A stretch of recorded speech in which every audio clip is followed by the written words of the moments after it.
And we are recording with Miss Clare Lopez on Monday, January 8th, 2024 at 12:13 p.m. Eastern. And the reason why I'm using the iMac camera and not the good camera is the good camera it heats up. And so you have to have the air conditioner on, which I normally don't mind, but it's about 19 degrees out right now, and I refuse to turn the air conditioner on. So maybe it's not the clean crop shot of the flag. You see all the wires. I don't care. It's freezing, so we're not going to do that. And as always, guys, go in the description for all the sponsors: coffee, prepper food, supplements, all that good stuff. Promo code Tommy, 10% off. But Miss Claire Lopez, how are you doing? And Happy New Year. Well, Happy New Year to you too. Yes, And ma'am. I'm kind of jealous of all the snow you guys got up there. Yeah. It is a winter wonderland from my safe fifth floor view that I don't have to interact with. Nice. I look at it and Yeah, it's a snow globe, and I'm like, beautiful. I'm not gonna touch it. But yeah. Um, so you had texted me a link, and per the thumbnail is what a pro Gaza march going on in DC this weekend? Yeah, well, I mean it's worse than that. It's pro Hamas. Oh, And the website is March for Gaza, March numeral for Gaza. Um, and you can see all the participants and the schedule there. It is Saturday, January 13 this year, 2024, on the National Mall in Washington, D.C. And all the usual characters are going to be there. It's kind of like a who's who of the Muslim Brotherhood in America that are all going to show up, and they wouldn't be complete without including at least some of their lefty allies. In this case, it's going to be Answer, ANSWER, which has teamed up with Brotherhood front groups in the past, and they're going to be there too. hmm. And then I would imagine some congresswomen, correct? I have not seen any announcements about members of Congress yet, but we shall see. I would imagine there would be It may well be. Their some names aren't on the website, yeah. or at least not that I've seen yet, but could very well be that they might show up. The weather forecast for the Washington, D.C. area this coming weekend is pretty mild. It's going to be, fairly warmish for a January in the 50s, maybe some rain, but no blizzards, no snow. So they might be a little sodden, but they're not going to get stormed out. Hmm. How do you think this is all going to play out in the election? Just obviously 2 days ago you have them all, crying the crocodile tears of January 6th. But it's kind of funny if you go look at, for instance, on Instagram or something of Kamala Harris, every comment, every single comment is along the lines of, uh, you know, yeah, I voted for you, but you're massacring kids in Gaza. Mm, So you have mhm. their own base turning against them, but it doesn't seem like militarily they're actually going to give in on this. They're going to continue to, I would think, rightfully so, support Israel. How do you think this is gonna? How are they gonna walk this far? And then with the very, I guess, unsportsmanlike trying to remove Trump from every ballot in every state. How do you think this is going to play out, or what? At least what Well, significance yeah, will a it few have? things. So, for Israel, the Jewish state of Israel, this is existential. The people, the nation of Israel, can no longer live with an existential jihadi threat on their border. I think looking back to 2005, when then Israeli Prime Minister Ariel Sharon evacuated all Israeli official presence out of Gaza.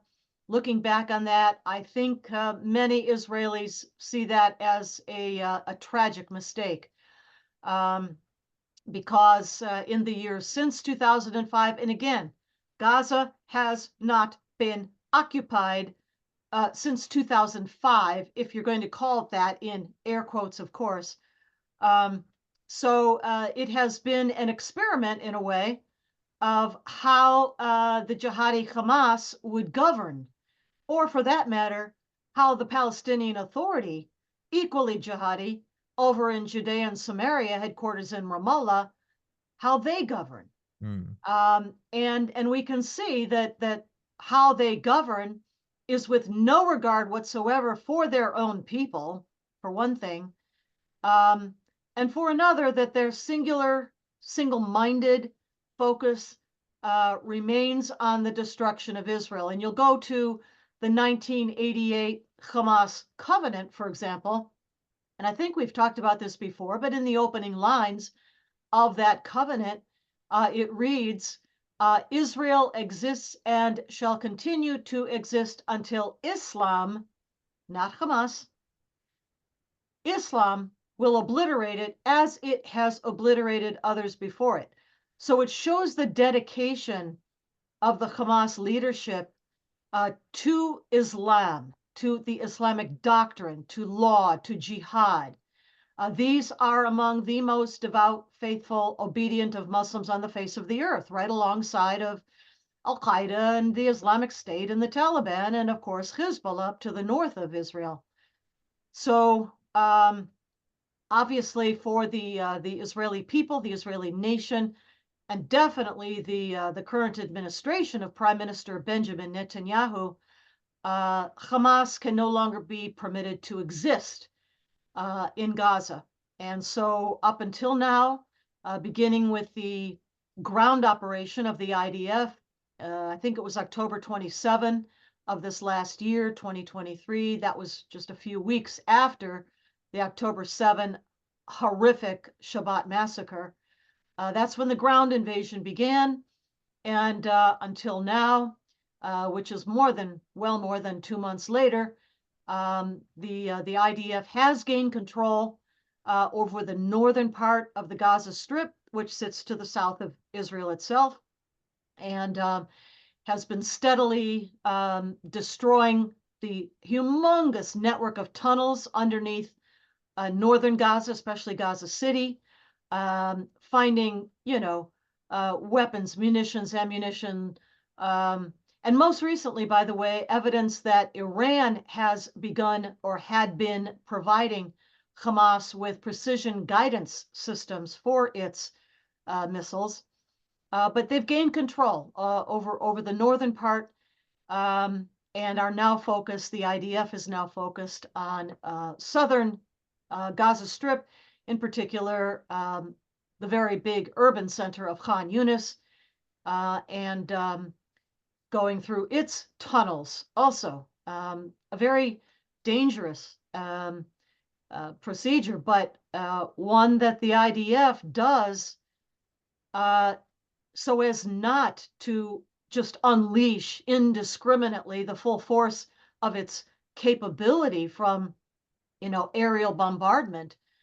They could have done that a long time ago, and the entirety of the Gaza Strip would look, like a barren landscape, which it does not. There are lots of areas that have been leveled, yeah, but in terms of destroying the tunnel system, in which top Hamas leadership, by the way, Yahya Sinwar, his brother, who heads up the military operation of Hamas, the Izzadin al-Qassam brigades, and also Mohammed Deif and other leadership figures, probably hiding in that tunnel system, reporting that Yahya Sinwar and his top jihadis have surrounded themselves with remaining hostages down in those tunnels, perhaps under Khan Yunis, or maybe even further south under the Rafah urban area at the very southern tip of the Gaza Strip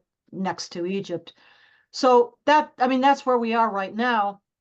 But I just wanted to point out the exceptional morality, the exceptional ethical operations of the IDF, trying as best they can to avoid civilian casualties, even though probably over 80-something% per polling of Gaza's civilian population sides with Hamas, voted for Hamas, supports Hamas, but nevertheless, IDF trying to avoid civilian casualties, and that's why they're down inside the tunnels, moving cautiously, carefully, but steadily. And now, as I said, through the southern part of the Gaza Strip particularly in the Khan Yunis area. Yeah, I mean, the primary knee-jerk reaction is always kind of a is always kind of a bullshit low-hanging fruit of oh, so you're for war, you're for civilian deaths. No, I'm sure there are some psychopaths out there that are for that. No one is for that. And from the same way that, the United States, you could say that, what if you argue the United States showed no discretion in the war on terror? If the United States showed no discretion in the war on terror, on the evening of September 11th, we would have launched a bombardment of intercontinental ballistic missiles with megaton warheads and turned the Middle East into a glass shield.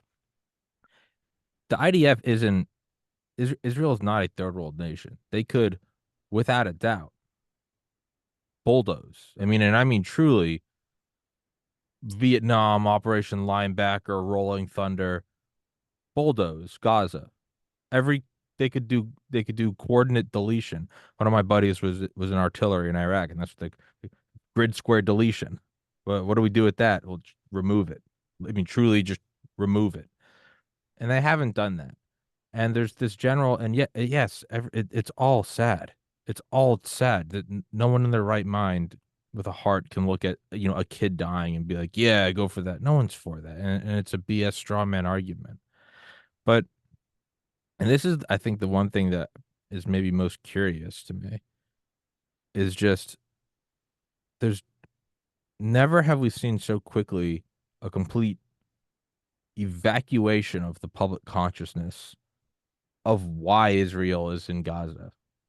It Mm, just, mm. what's happening right now? There's civilian deaths. Yeah, that's sad. No one's gonna say that's not sad.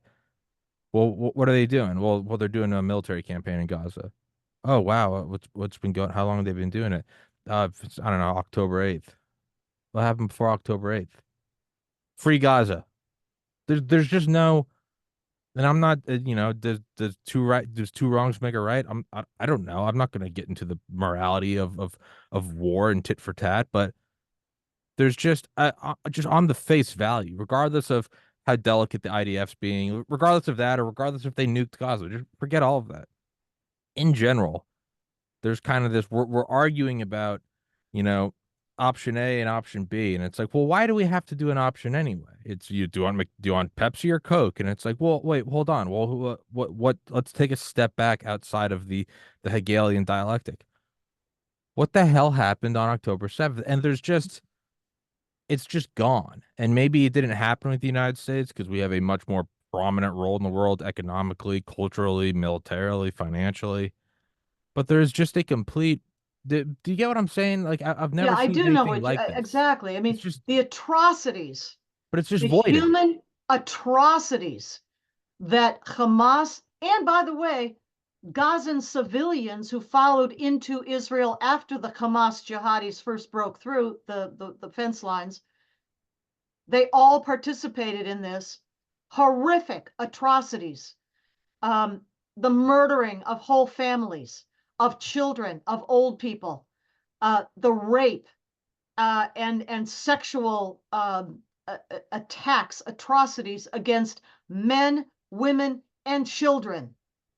That is what Hamas and the Gazan civilians did, in addition to looting the kibbutzim and the different communities right there that they invaded around Gaza on October 7.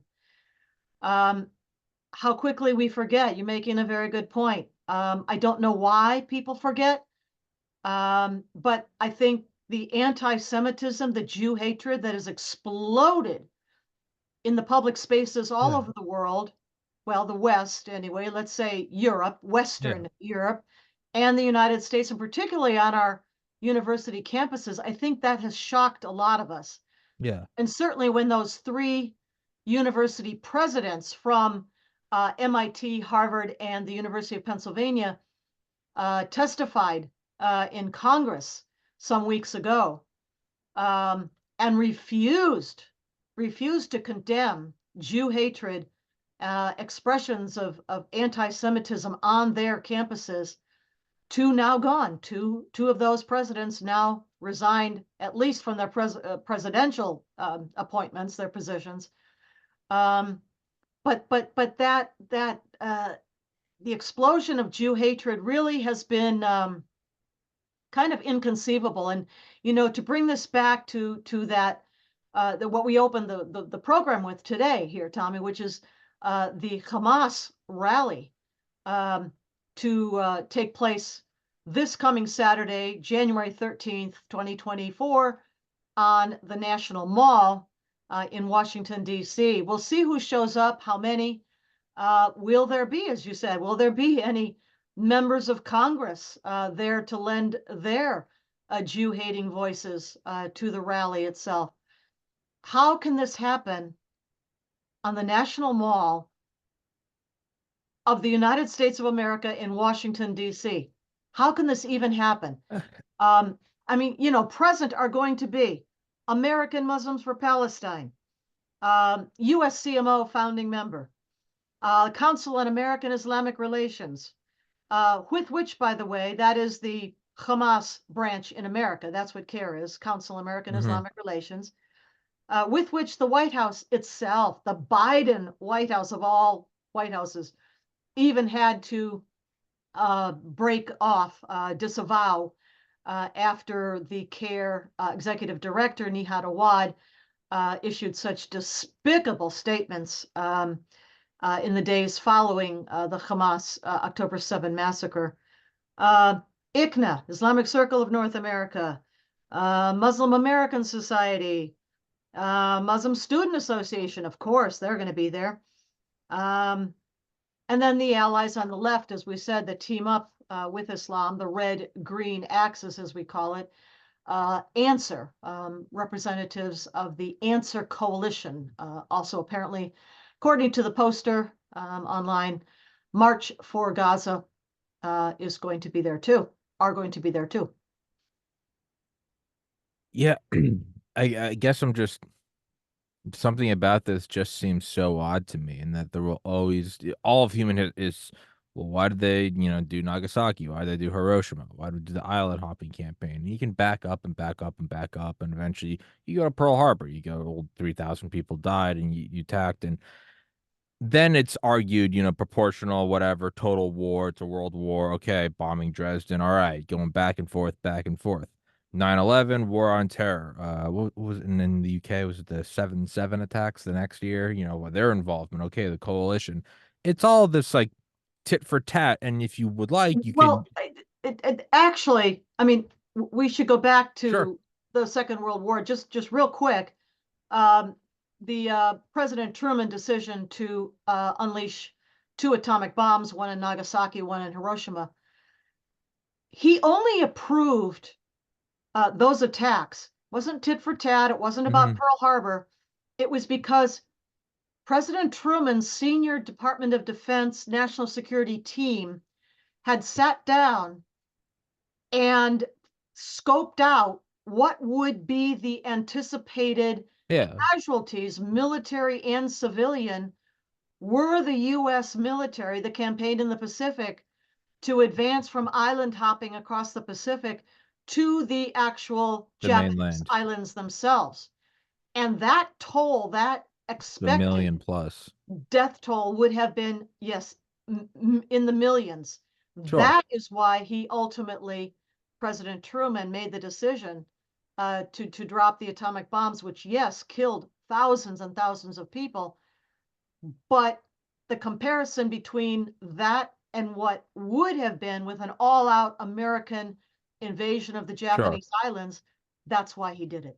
and it and the invasion of the Japanese islands would have ultimately ended after we had lost a million. We still would have used the nukes. And I think, as General Leslie Groves told Truman, if you don't use the nukes, you better start preparing your impeachment speech now for when the American people find out you had this option.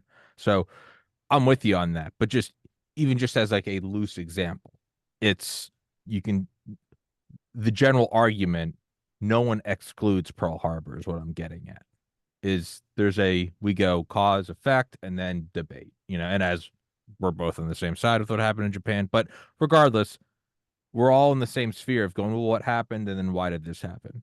There's Yeah. just this. What I'm getting at is with this is it's unlike, and I'd like to think I've read a decent amount about the last 120 years.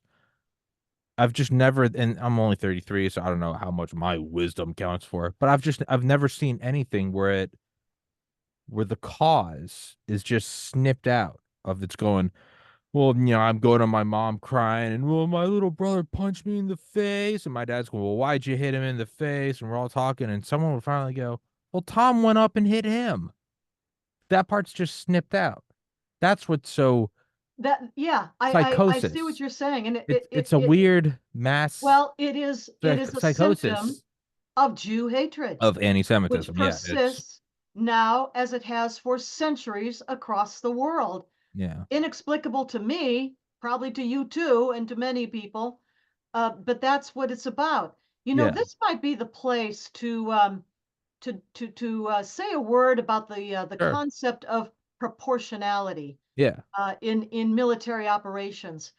And you were just talking about a typical scene in some household where little brother is punching and the big brother, yeah. he really started Just it. clocked them. Yeah. Okay. Proportionality does not mean Hamas fired, I don't know, 3 missiles, and so the IDF gets to fire back 3 missiles, Hmm. tit for tat. That's not what proportionality means. In international law, what proportionality means is that the military response must be proportional to eradication, to annihilation of the threat Mm, that originally was posed. And so, given that the threat of Hamas and Palestinian Islamic Jihad overall, to the Jewish people, the Jewish nation, the Jewish state of Israel is existential.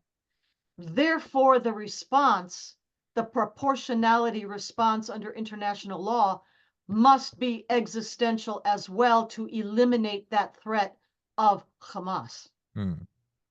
Yeah, it's when you see, talking, when people have the armchair YouTube experts of why did the cop shoot him 10 times? Well, the thing is, you see someone, you don't know anything about it. They pull out the weapon, you fire until the threat is down. And if the threat's still moving, still reaching for a weapon, you keep firing. And furthermore, it happens in a split second.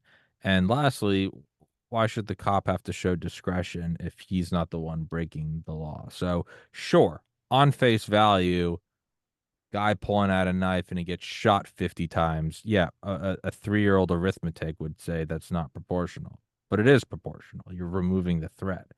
And I guess it's just, there seems to be a psychotic break from reality of why is this happening at all?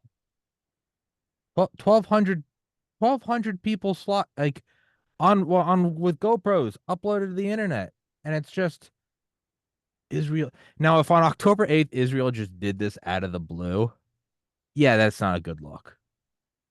But there's just, but do you get what I'm getting at? I Oh, feel like absolutely. The atrocities, it's again, a weird the waking atrocities, the dream. sexual violence, Yeah. and the hostage taking of Yes. not just Israelis, but Americans Yes. and other nationalities too, people who are still held, probably down in those tunnels, maybe some of them providing human shields, war crime right there, among others, war crime, shielding Yahya Sinwar and maybe his other top Hamas military commanders like Mohammed Deif.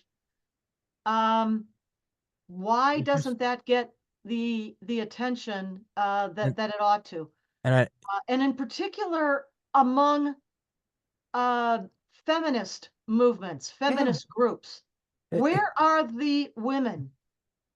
Where are the women, and where is their outrage against what was done by Hamas jihadi savages and Gazan civilian savages to women and girls, especially the ones that were attacked, uh, killed, raped, mutilated, and killed, and others taken hostage from that music festival right there outside of Gaza on October 7th.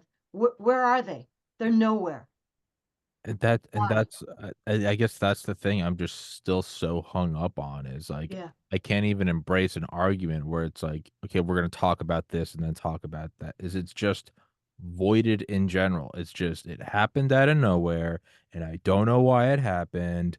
And it's like, well, no, what no, something happened. And sure, we can go back and forth forever, but I guess that's the thing I almost just refuse to budge on is it just and at a certain point, you have to look at it and go, well, if you're not even defending it, right? It's one thing if all the arguments included, well, this is why October 7th was justified. As evil as that is, I would at least appreciate a rational dialogue of someone defending it. But there isn't. They know it. As Baz says, Basil Baz, the guy I've had on from CIA Ground Branch, now runs the Association for the Recovery of Children. It's a nonprofit where him and a bunch of ex special forces guys go and rescue children from trafficked, households and compounds. Truly, just fighting evil. And he goes, you can always tell the difference. It's like a couple times in his 30 years of doing this, they found someone that truly is completely mentally ill, like schizophrenic. And you can Mhm. always tell that because they don't try to hide anything. And you realize something's wrong. Everyone else, there's a reason why they, you know, cover their footprints, why they do it out in the woods, why they go to great lengths to get rid of evidence, because they know what they're doing is wrong, right? So when you see your dog walking away with its tail between its legs, you're like, what are you doing? What's in your mouth? You know what you're doing. Versus when it's a puppy, it doesn't know. It jumps up on your lap and takes your food, and you're like, no, no, you have to teach it it's wrong. There seems to be an acknowledgement that that was a barbaric attack. And because of that, we're not going to touch it. It's just I don't know why Israel is doing this. But you and I are on the same side on this, and so to avoid us just kind of going back and forth forever in agreement, I guess we can kind of pivot more to one thing I haven't looked up more is Houthi involvement. Is that Mhm. just a strike while the iron's hot? Screw the Jews, let's get after it, or is this a part of a multi-pronged funding It's from part, Arabia and Iran? yeah, it's part of the much uh, broader strategy of the Islamic Republic of Iran's regime to establish what they're calling a ring of fire around Israel. And we'll see that the Tehran regime prefers to operate against Israel through proxies. Of course. That's why Hamas, Sunni. That's why Palestinian Islamic Jihad, which is Shiite. That's why Hezbollah, Shiite. That's why the militias operating out of Ramallah under the Palestinian Authority, Sunnis. This is why the Iraqi Hashd-Shabi, or sometimes they're called the Popular Mobilization Units, the Shiite militias. Well, the Houthis are a tribe from northern Yemen involved in a civil war in that war-torn country for many years now. Um, their actual name is Ansar Allah, meaning partisans or maybe supporters of Allah, of God. And they are among the Iranian regime's proxies. And they've been activated on orders and with training and funding and arming by the Iranian regime. And they have, as we've seen, taken aim at disrupting international shipping. Of course, we think about the map, Yemen sits in a very strategic position, geographically speaking, um, just astride or just across from the Bab el Mandeb, one of the 8 most important key straits, waterways in the world. Of course, the Bab el Mandeb is the strait that sits between the Arabian Peninsula and basically the mainland of Africa, Djibouti specifically. And it's the passageway into the Red Sea to the Suez Canal to the Mediterranean. This is critical shipping lanes for the entire world commerce and economy. And Iran has unleashed the Houthis to take aim at those international waterways. That's what that's about. to disrupt them, to threaten shipping, and indeed many shipping lines from around the world, Maersk, the Danish Hmm. shipping line, and others, uh, you know, because of their insurance costs, their insurance liability, have rerouted their ships to go a much longer route all the way around the continent of Africa, around the southern part of Africa, Cape of Good Hope, uh, and to avoid the Bab el Mandeb and the waterways around it. And even though the United States has naval forces in the region and has intercepted a number of the rockets and missiles and drones being fired by the Houthis, for whatever reason, well, we can talk about that. Um, the United States Biden administration has not permitted those naval assets of ours in the region from actually going after the source of the missile, drone, rocket fire coming out of Yemen. In other words, has not blockaded its ports, for example, from receiving, these missiles and rockets, which are coming from Iran. Has not taken out the source of the rocket fire, the missile fire um, inside of Yemen. Have not done that yet. We can talk about why, but that's where this comes from. The Houthis and their militias in Yemen are Shiite, not Twelvers like the Iranian regime. I believe they are Seveners. That would be I think the seventh Imam is the one that they follow. Now, obviously, I would think it makes sense why Iran does it through proxies to avoid all-out war, right? A war, excuse me, not war. Tertia optia, the third option is to do it covertly, do it through proxies. They don't want to do it outright. One, because I would imagine that they know that they would get stomped out in an all-out war with first world powers, but also, surprise, they know that their actions are not acceptable from the public at large, the very means by which they're going about this, and that at the end of the day, when you boil it down to its most simple elements or its constituent parts, is anti-Semitism. Do you think that, and I guess now we're kind of getting into speculation, but why aren't we going after the source? Is that is because the Biden administration seems to be between a rock and a hard place in that they're defending Israel, militarily, and whereas their defense of Ukraine seems to be, for the most part, accepted by the U.S. or by the populace. With the radical left, they are all in with the free Gaza.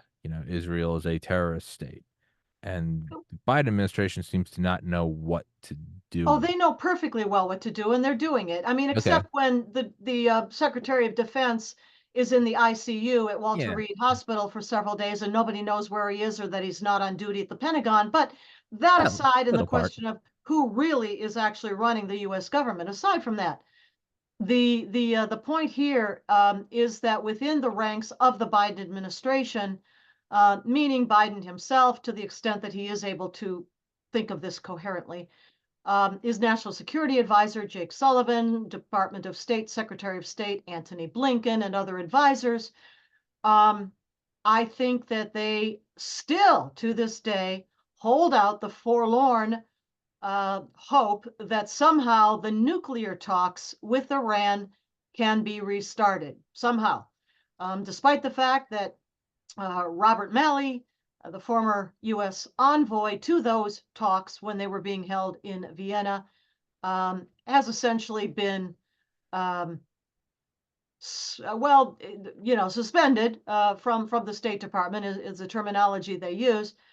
Um, but they still hold on to that hope, apparently, that somehow if they don't offend the mullahs too much, if they don't, um, expand the fighting regionally. This seems to be Antony Blinken's um, obsession. Don't let the fighting get any worse. We got to stop the fighting. I mean, sometimes you got to go to the source of the attacks, neutralize that source of attacks, and then it will stop. But I think it's this mentality of the Biden administration that they can somehow still deal with the Iranian regime and somehow maybe forestall or delay anyway its march towards deployment of nuclear weapons, which they are probably very close to doing, by the way. They probably already have several warheads. They've been building them for years. At the point when they begin to attach those warheads to their missiles, well, that's when Israel's going to have to make a Mm-hmm. decision. US, well, we can check with Department of Defense, Secretary of Defense Lloyd Austin if he is ever, discharged from the hospital, maybe. Yeah. Yeah, and actually, you came up and I was doing a stream last night with some friends, and you came up the Club K missile systems talking about that. But Mm-hmm. so but then let's get to the root of that. What is Why? what no but what is with the obsession around what Okay. Well, so Iran? this is Yeah. the mentality. Number one, the mentality of these leftist, progressive, anti-American, administration officials. The mentality, the Weltanschauung, the worldview is that America is a force for ill in the world. That's first.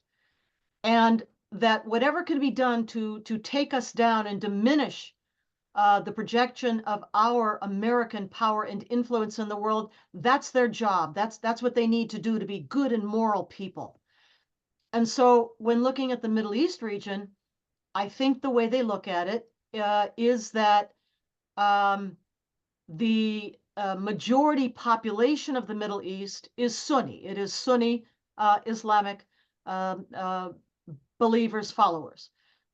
Um, and that the Shiites, in particular, the Islamic Republic of Iran, um, is in numbers much fewer, many fewer people than the numbers of Sunnis in the region, and that somehow this is just wrong, and the poor Shiites, they deserve to have a balance. Now, of course, it was former President George W. Bush that took out Saddam Hussein, absolutely needed taking out. He had weapons of mass destruction, yeah, active biological chemical warfare program, and a highly advanced nuclear one, although latent at the time, was harboring Al Qaeda. Remember Abu Musab al Zarqawi on Hmm. Iraqi territory, paying jihadis to kill Israelis and suicide bombings. He had to go. He'd invaded his neighbors at least 2 times, Iran, Kuwait.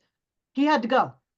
But when Bush took him out, Bush, and his administration advisors failed to recognize that what they were doing was busting the very rough, totally imperfect, but balance of power in the Middle East between Sunni and Shiite. So the Sunnis of Mesopotamia, yeah, going back centuries, have always been the counterbalance to the Shiites of the high plateau. That is what we now know of as Iran. There was always this balance, always this the animosity and the trade-off, the balance between them. Well, Bush busted that with taking out of Saddam Hussein, again, totally necessary, but he forgot or neglected to realize that the teeter-totter just went like this, and that the Shiites, in particular the crazy Persian Shiites of the Iranian regime, were now going to benefit from that and take advantage of that. But this administration, the Biden administration, thinks it's their job or their calling, their duty or something, to help the crazy Persian Shiites, the regime that is, not the people, the regime, to balance out the more numerous Sunnis of the region, and also to balance out what they think is an Israeli nuclear capability. So they want Iran to go nuclear. That's the bottom line. They Mm, want Iran to go nuclear. okay. They think that will provide some kind of balance in the region. This is how these people think, although that should be in air quotes too. You really can see just and I know it's such like an unoriginal line, but you really can see just the detachment from reality. Like when you see like the billionaire who's like, why don't people just have more money or something like that? Just I had a really good looking friend who's like a male model. He's like, I don't know why you guys always complain about how hard it is to talk to women. It's like you're 6'4" and you look like a Greek god. Like I love you, but shut up. Like it's he is. Oh, we'd walk into bars and like football players would come up to him and be like, "Yo, can you help me go get that?" And I'd be like, God, but it's that same idea where you really do see, and I don't even mean to be like a pessimist, but I mean truly, I don't just mean the history of America or from the Cold War. I mean the history of mankind is ruling from a place of strength. It is just there. The sun rises and the sun sets, and the winter comes and the plants die. It's like there are just these truths that whether you like it or not, it's neither here nor there. It doesn't matter what my opinion is on gravity. It just is. Man, the history of man. It from from writing with cuneiform to inventing the wheel. The history of man is to dictate from a place of power. And if you have the most power, you can try to do good. But the idea that giving Iran nuclear weapons is somehow it seems like it's rooted in, above all else, a form of self-hatred. It seems like it's Yeah, rooted in a form of there is that. self-hatred. Absolutely. I think you're right. Of course, we're speaking from uh, our position, our place in Western civilization, which is Judeo-Christian based. And the morality, the ethos of a Judeo-Christian Western civilization is completely antithetical to the doctrine, law, and scriptures of Islam. Uh, and the Iranian regime, of course, is uh, a very a very, very abiding by Islamic doctrine kind of a regime.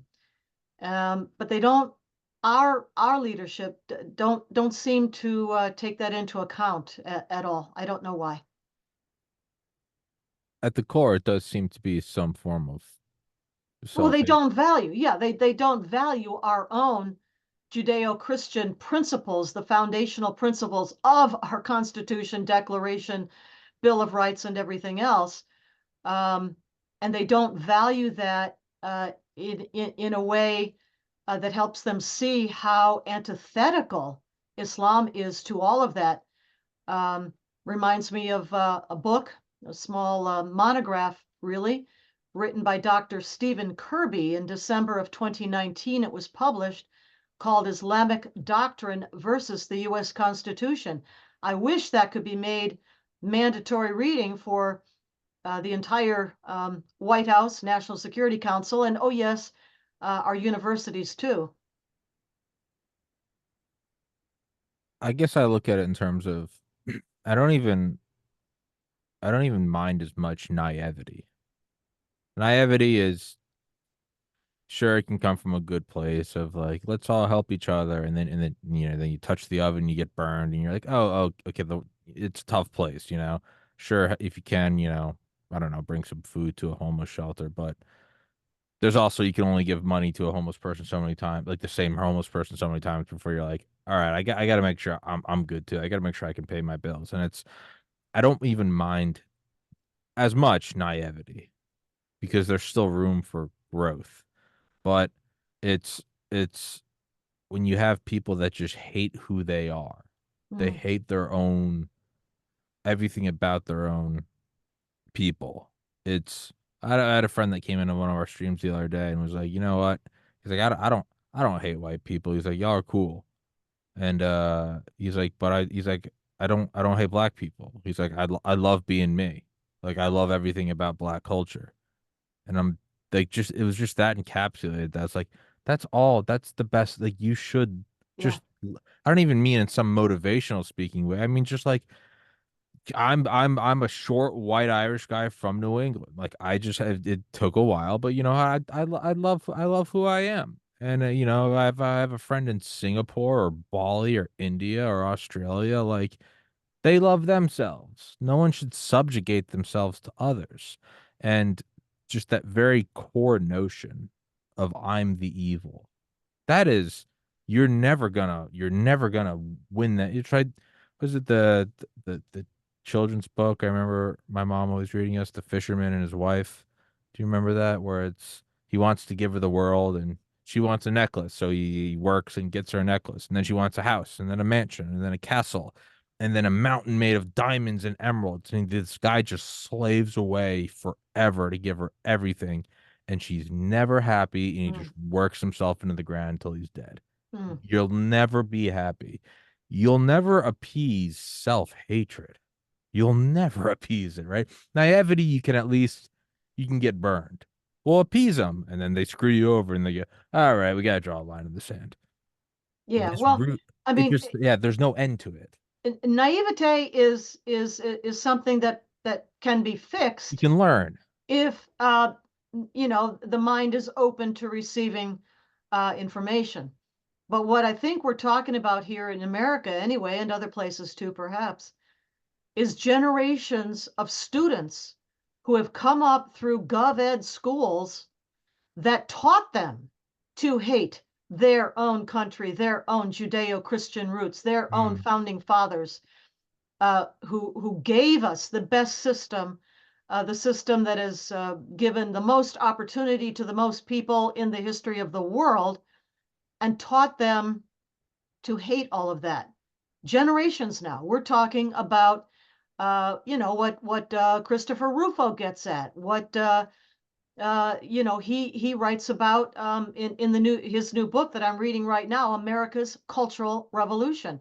It's Hmm. been going on for at least 100 years since the Russian Revolution in 1917 and onwards, and the deliberate export of communist Marxist teaching, which landed in American academia decades ago and has been making its long march through that institution and all of our other ones too, entertainment and media and sports and business and government, unfortunately, too. Hmm. Yeah, there's people kind of roll their eyes about the idyllic 1950s, and yeah, there was a lot wrong. But there is some truth to it, not just because of a post World War II booming economy or the nuclear family. Even I forget what it was. I remember years ago watching, I think it was like the Andy Griffith show with like my late grandfather and my dad, and I just remember at the end of it, like my grandpa just being like this used to be normal. It was like there was a good lesson at the end of it. I forget what it was, but last night I was just scrolling through Instagram and there was a clip from I think the Adams Family or something, and it was the I forget who's like the big Frankenstein character, and but he's talking to the kid, and he's like, "Well, just remember that whether you're skinny or fat, tall or short." Ugly or handsome, at the end of the day, the only thing that matters is the love in your heart and the strength of your character. Hmm. And you're like, huh, wow, I feel okay, Every other post on Instagram is self-hatred. You're not tan enough, your teeth aren't white enough, you're not tall enough, work out more, get this new supplement, testosterone therapy, erectile dysfunction, girls, your ass has to look like this, get these and then there's just this little clip and it's like at the end of the day, you can't control a lot of it, but just, be the best character you can be.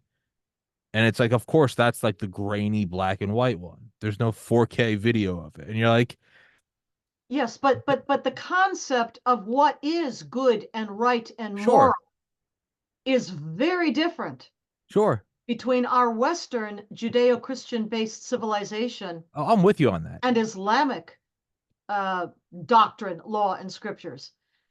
I I'm mean, I'm with you on that. their cadres really believe that if they die in the act of jihad, in the They get act of yes. murdering Israelis, Jews, and the rest of us, they go straight to heaven. They go straight to paradise to bask in the presence of God, Allah in Arabic, for all eternity. Yeah. So there's no There's no meeting compatibility. Yeah. There's no of morality negotiation. in these two systems. They just there's no connection whatsoever.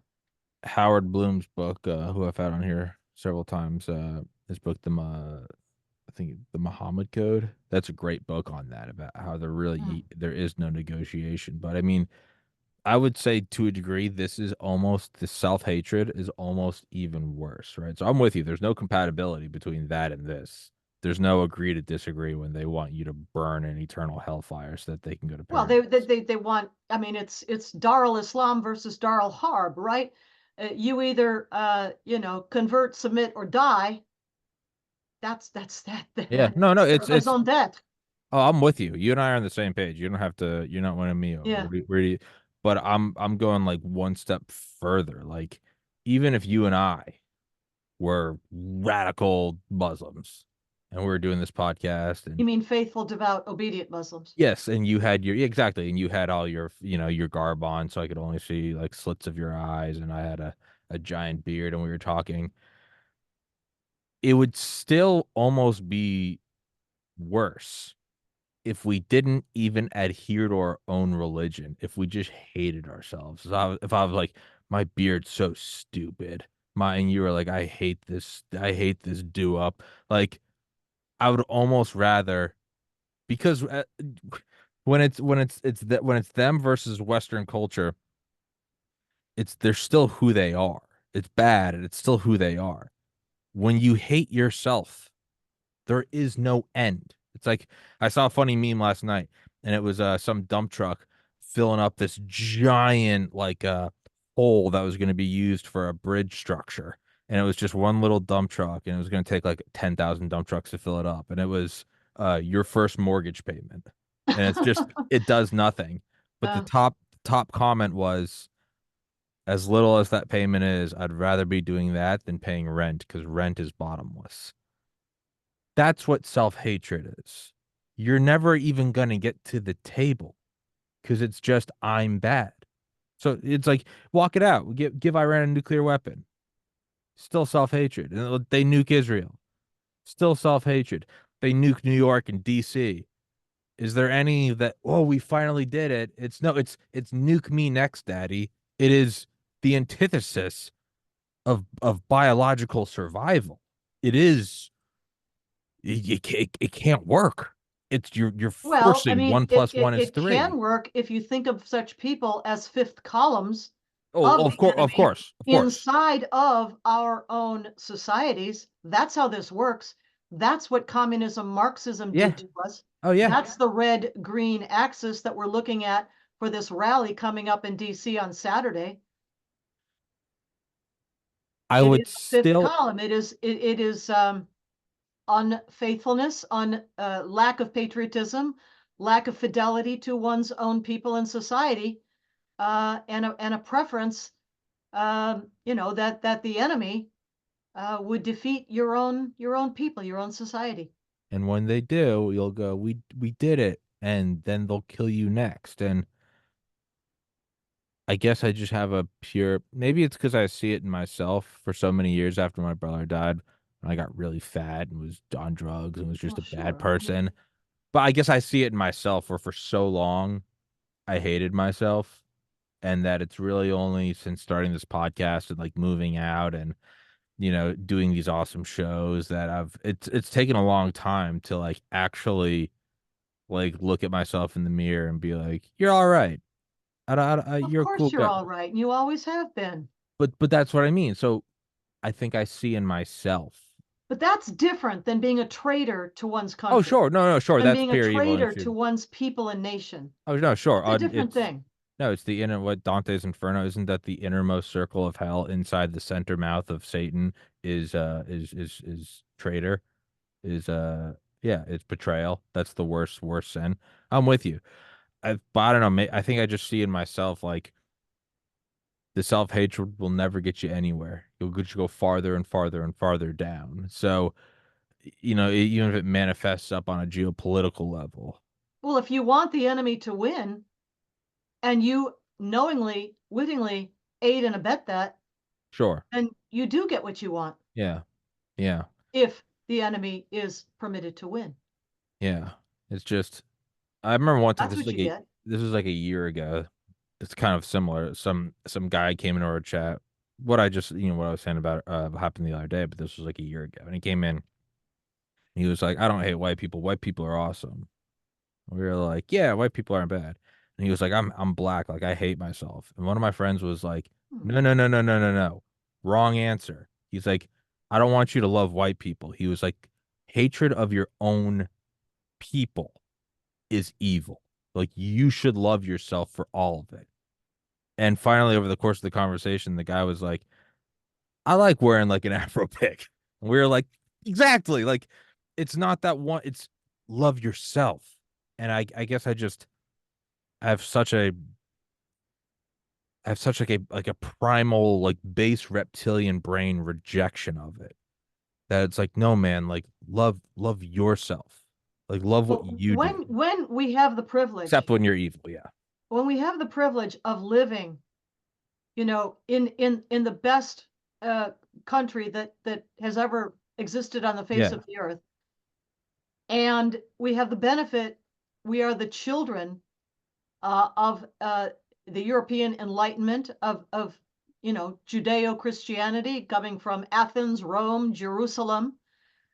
Um, we have to, and this comes through education, which now is so lacking. That's the Hmm. point. That's Christopher Rufo's point. Hmm. When that is so lacking, to inculcate that understanding in the students, in the young people, coming up in our society, in our communities, that is how a society comes apart.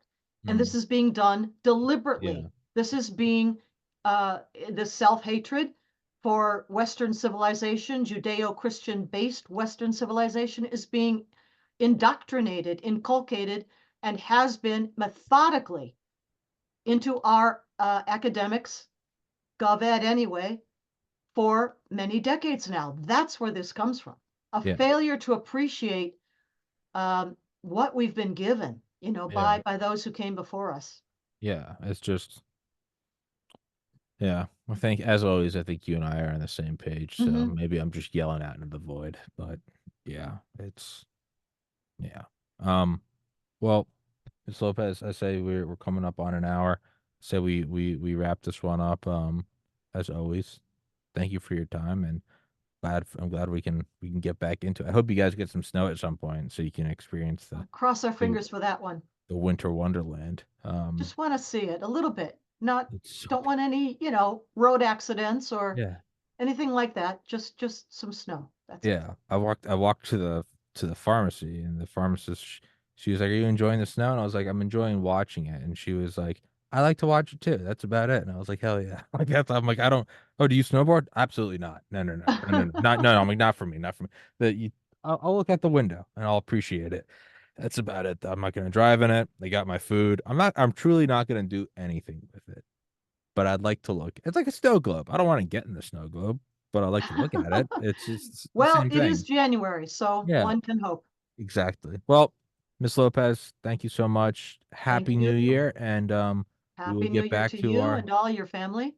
Thank you so much, and we will get back to for anyone listening, or the we've normally been doing Thursday 2 p.m. for the last who knows how many years, but we are now shifting to Mondays, Mm, hopefully around noon. So if you need your Claire Lopez fill, that's when we'll be doing it, and I imagine we'll settle into a routine again. But yeah. Miss Lopez, thank you so much. Thank you for your Hey, time.